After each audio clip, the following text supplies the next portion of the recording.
Là, il devait y avoir des cendres autour, on présume. Parce que je veux dire, il y a tellement eu de.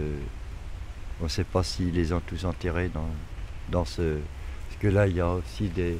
Il y a Jean-Baptiste Clément, là, tu vois, là-bas. Puis il y a d'autres. Je crois qu'à Varlin, il y a d'autres, je crois qu'il est là aussi, lui. Tu vois, là, les tombes. Là.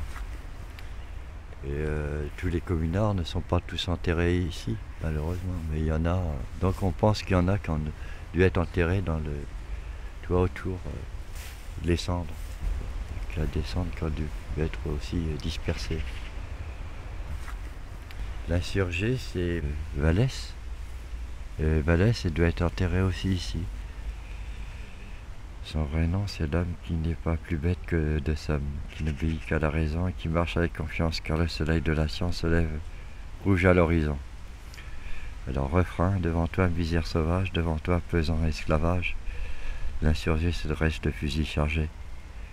On peut le voir aux barricades descendre avec les camarades, riant, blaguant, risquant sa peau et sa prunelle décidée s'allume aux splendeurs de l'idée, au reflet pourpre de son drapeau. En combattant pour la commune, ils savent que la terre est une, qu'on ne doit pas la diviser, que la nature est une source et le capital une bourse, où tous ont le droit de puiser. Il revendique la machine, il ne veut plus courber l'échine sous la vapeur en action, puisque l'exploiteur à main rude fait instrument de servitude d'un outil de rédemption. À la bourgeoisie écœurante, il ne veut plus payer la rente. Combien de milliards tous les ans? C'est sur vous, c'est sur votre viande qu'on dépaisse un tel dividende, ouvriers, mineurs, paysans. Refrain. Il comprend notre mère aimante, la planète qui se lamente sous le joug individuel. Il veut organiser le monde pour que sa mamelle ronde coule un bien-être universel.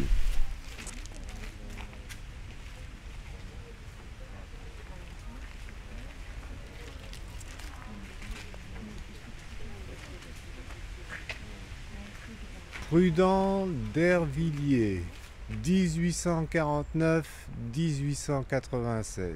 Ouvrier tailleur, membre du Parti ouvrier, conseiller municipal de Paris, conseiller général de la Seine, député de Paris, repose ici. Suivant.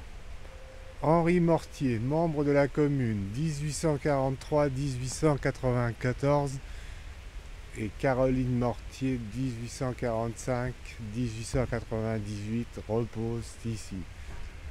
Et maintenant, la tombe de J.B. Clément, 1836-1903, auteur des Temps des Cerises.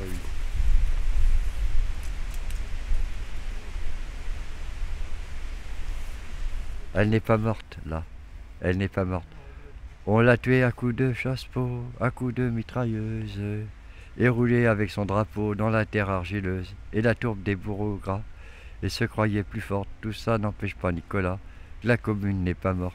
Comme faucheur, rasant un pré, comme on abat les pommes, les Versaillais ont massacré, pour les moins 100 000 hommes, et les 100 000 assassinats. Voyez que ça rapporte. Tout ça n'empêche pas Nicolas, que la commune n'est pas morte.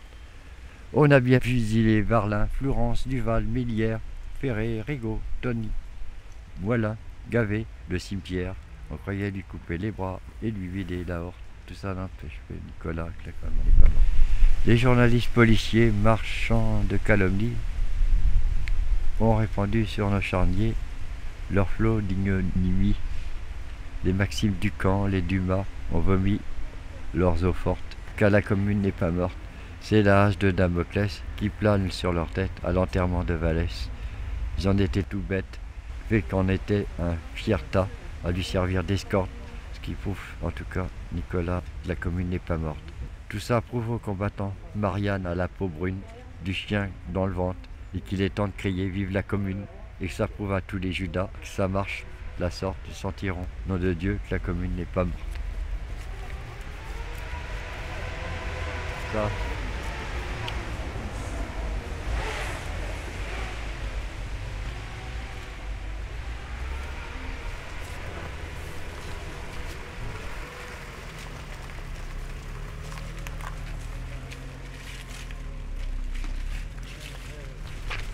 Quand nous chanterons le temps des cerises, et Guerre-Rossignol et Merle moqueur, seront tous en fête.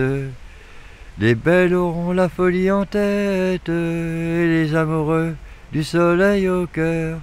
Quand nous chanterons le temps des cerises, sifflera bien mieux le merle moqueur. Mais il est bien court le temps des cerises, où s'en va de cueillir en rêvant des pendants d'oreilles.